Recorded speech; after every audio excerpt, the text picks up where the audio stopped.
En este video hablaremos de tumores formadores de hueso y de cartílago. Hablaremos de osteoma osteoide y el osteoblastoma. Ambos son tumores benignos productores de hueso, con características histológicas idénticas pero difieren en tamaño, origen y presentación clínica.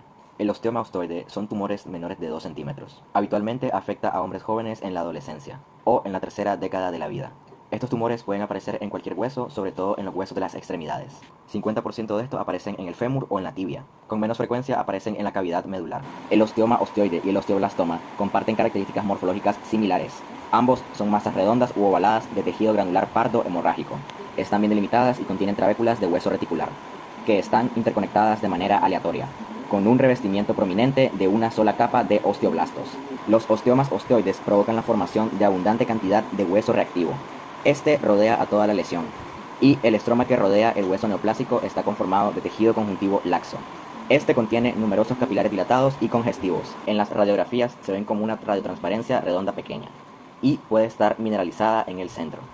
Por su parte, el osteoblastoma mide más de 2 centímetros, también es un tumor benigno y afecta a hombres jóvenes en la segunda y tercera década de la vida. Afecta con más frecuencia a la región posterior de las vértebras, como láminas y pedículos, y también incluye la columna vertebral, y este no tiene incidencia de transformación maligna. Morfológicamente podemos decir que el osteoblastoma tiene elementos vertebrales posteriores y una histología muy similar al osteoma osteoide. El osteosarcoma es un tumor maligno en el que las células cancerosas producen matriz osteoide o hueso mineralizado. Es el tumor maligno primario más frecuente del hueso. Este tumor afecta a todos los grupos de edad, pero tiene una distribución bimodal. El 75% de los casos afecta a personas menores de 20 años. Y el segundo menor pico de incidencia es de que afecta a adultos mayores, que curiosamente presentan trastornos y condiciones que predisponen al osteosarcoma. Ejemplos de estos como la enfermedad de Paget, infartos óseos y radioterapia previa. En conjunto podemos decir que afecta mucho más a hombres que a las mujeres. Estos tipos de tumores se originan de la región metafisiaria de los huesos largos, de las extremidades, y casi el 50% de estos se localizan en la rodilla, es decir, el fémur distal y la tibia proximal. En las radiografías aparecen como una sombra triangular, entre la cortical y los extremos levantados del periósteo. A esto se le denomina triángulo de Codman. La patogenia es de que aproximadamente el 70% de los osteosarcomas tienen anomalías genéticas congénitas adquiridas, como alteraciones cromosómicas numéricas y alteraciones estructurales complejas. Estos tumores tienen mutaciones en genes supresores tumorales, y también en oncogenes, como en el RB, que es un regulador negativo crucial del ciclo celular. Los pacientes con mutaciones de esta línea tienen un riesgo de 1000 veces mayor de desarrollar osteosarcoma. También está el gen TP53, cuyo producto actúa como vigilante de la integridad genómica, ya que promueve la reparación del ADN y la apoptosis de las células. Los pacientes con síndrome de Li-Fraumeni, que tienen mutaciones de esta línea, tienen una alta incidencia de desarrollar este tumor. También tenemos al INK4. Este gen está desactivado en estos tipos de tumores. Este es importante ya que codifica a dos supresores tumorales, el P16 y el P14. También tenemos el MDM2 y el CDK4, que estos son reguladores del ciclo celular. Inhiben la función del P53 y el RB. Cuando están estos tumores, estos genes van a estar sobreexpresados. Tenemos que saber que hay varios tipos de osteosarcomas, y estos se clasifican de varias maneras: lugar de origen, intramedular, intracortical y superficial. Grado histológico bajo o alto. Puede ser primario o secundario a trastornos preexistentes. Según su característica histológica puede ser osteoblástico, condroblástico, fibroblástico, telangiectásico, de células pequeñas y de células gigantes.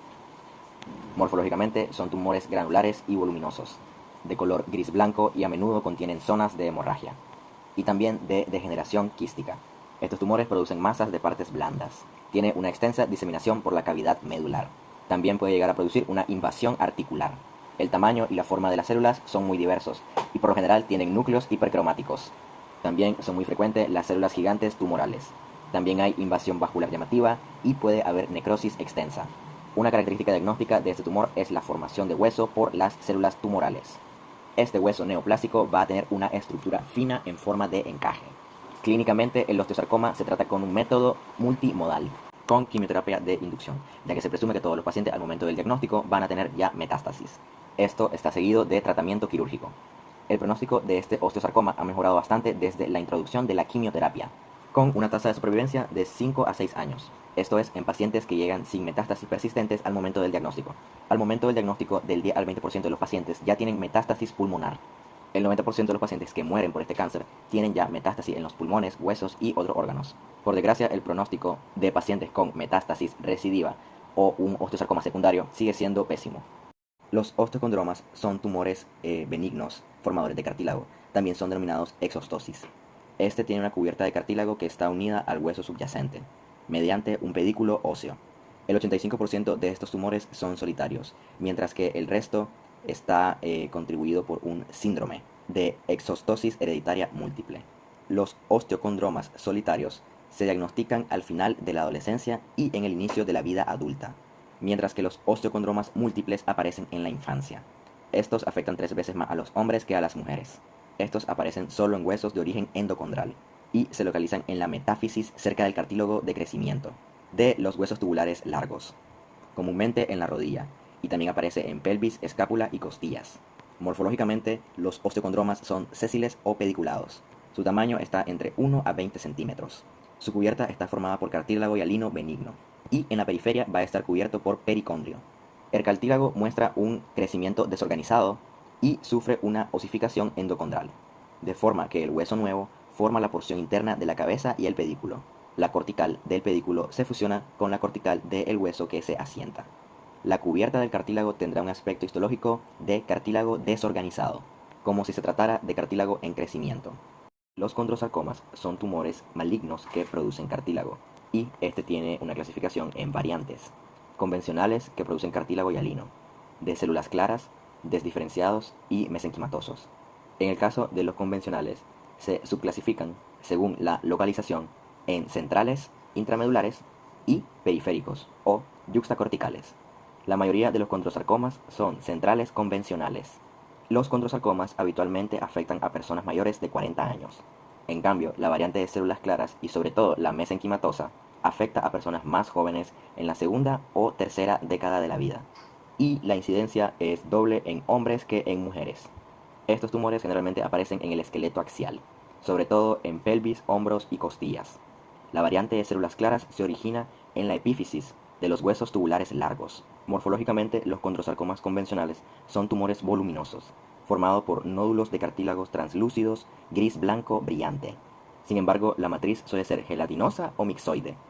Hay presencia de calcificaciones punteadas y también hay necrosis central, y esto forma espacios quísticos. El tumor se puede diseminar a través de la cortical al músculo o a tejidos grasos. Los tumores tienen diversos grados de celularidad, atipia citológica y actividad mitótica, por lo que se le asigna un grado del 1 al 3, siendo el grado 1 una celularidad relativamente baja, con condrocitos que tienen núcleos vesiculares redondos. Los del grado 3 se caracterizan por celularidad alta y pleomorfismo extremo, presencia de células gigantes tumorales anómalas y también mitosis. Existe un condrosarcoma desdiferenciado de bajo grado, que tiene un componente de alto grado que no produce cartílago. El condrosarcoma de células claras contiene capas de condrocitos neoplásicos malignos grandes y numerosas células gigantes de tipo osteoclasto, y este forma hueso reactivo en el interior. El mesenquimatoso está formado por islotes de cartílago hialino bien diferenciados. Sarcoma de Ewing es un tumor óseo maligno caracterizado por células redondeadas primitivas, y estas no tienen una diferenciación clara. Estos tumores tienen una media de edad más baja en su presentación. El 80% de los pacientes son menores de 20 años, con una incidencia ligeramente más alta en niños que en niñas, sobre todo en niños blancos. Estos tumores se localizan en la diáfisis de huesos tubulares largos, sobre todo el fémur, y también en los huesos planos de la pelvis. La patogenia se basa en una translocación que produce una fusión dentro del marco de lectura del gen EWS, que está ubicado en el cromosoma 22. Dicha fusión es con el gen FL1. También hay fusiones con otros miembros del factor de transcripción ETS. Aún no se conoce cómo contribuyen a la transformación las proteínas de fusión EWS. Se cree que hay un efecto de transcripción en el ARN y en el mecanismo de ciclo celular. Se cree que las células de origen podrían ser células madres mesenquimatosas y las células neuroectodérmicas primitivas. Este es un tumor blando de color pardo blanco y contiene zonas de hemorragias, formado por capas de células pequeñas redondas uniformes, ligeramente más grandes y más cohesionadas que los linfocitos, y tienen poco citoplasma que puede verse de color claro, ya que contienen abundante glucógeno. Hay presencia de rosetas de Homer-Wirth. Son grupos redondos de células con espacio fibrilar central, que indica que hay un mayor grado de diferenciación. Este tumor tiene tabiques fibrosos con poco estroma. Hay presencia de necrosis y hay una relativa mitosis. Clínicamente produce dolor a palpación y síntomas sistémicos similares a una infección como lo que es la fiebre. El tratamiento con quimioterapia ha conseguido una tasa de supervivencia del 75% a los 5 años y con una tasa de curación del 50% a largo plazo. Un factor pronóstico importante es el grado de necrosis causado en la quimioterapia, siendo el tratamiento principal la quimioterapia y la extirpación quirúrgica.